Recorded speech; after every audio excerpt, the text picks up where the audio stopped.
विशेष योजनाओं से जोड़ा गया है, लेकिन उत्तर प्रदेश जैसा प्रदेश जो प्रधानमंत्री देता है, क्या वहाँ के किसान के लिए कुछ बड़े फैसले हैं? किसान की फसल की पैदावार, उसकी कीमत के लिए क्या कोई इंतजाम है?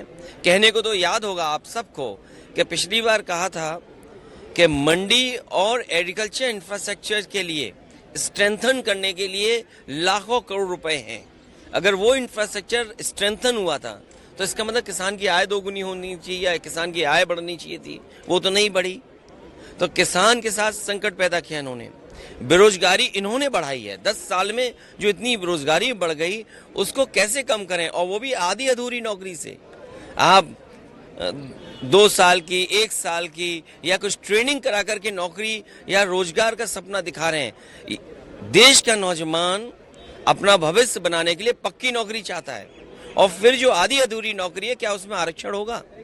लेकिन सरकार तो पीठ थपथपा रही है कि 10 लाख से 20 लाख मुद्रा लोन कर दिया और युवाओं की देखिए, मैं आपसे कह रहा हूं कि इंटर्नशिप परमानेंट नौकरी नहीं है, या और जो व्यवस्थाएं बनाई जा रही है बजट के माध्यम, वो पक्की नौकरी नहीं है।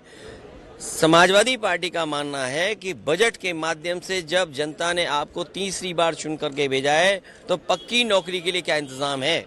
और कहने को कह रहे हैं कि हम जो एडिबल ऑयल है, चाहे वो मस्टर्ड, सेस्मिक, आपका सोयाबीन, आपका ग्राउंडनट, सवाल ये नहीं है।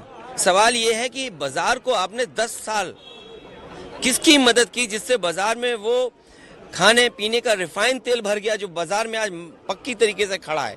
तो आप किसान को क्या एमएसपी देंगे? क्या हॉर्टिकल्चर क्रॉप्स के लिए आपके पास कोई एमएसपी देने का इंतजाम है? किसान तो एमएसपी मांगना चाहता है, आप एमएसपी देना नहीं चाहते हैं।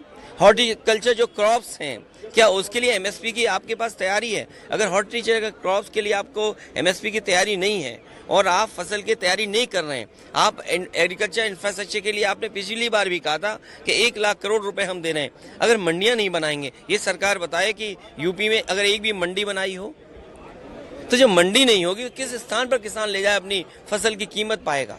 पीएम तो कह रहे हैं कि 2047 का भारत बनेगा। अब मान लीजिए, भारत की बात कर रहे हैं, मान लीजिए बक्सर से एक एक्सप्रेसवे लेके जा रहे हैं, जो समाजवादी सरकार में पूर्वांचल एक्सप्रेसवे, जहां पर प्रधानमंत्री जी ने हवाई जहाज उतारा था हरक्यूलिस, वो पखनपुरा गांव तक छोड़ दिया था क्योंकि आगे एनएचआई की सड़क बननी थी।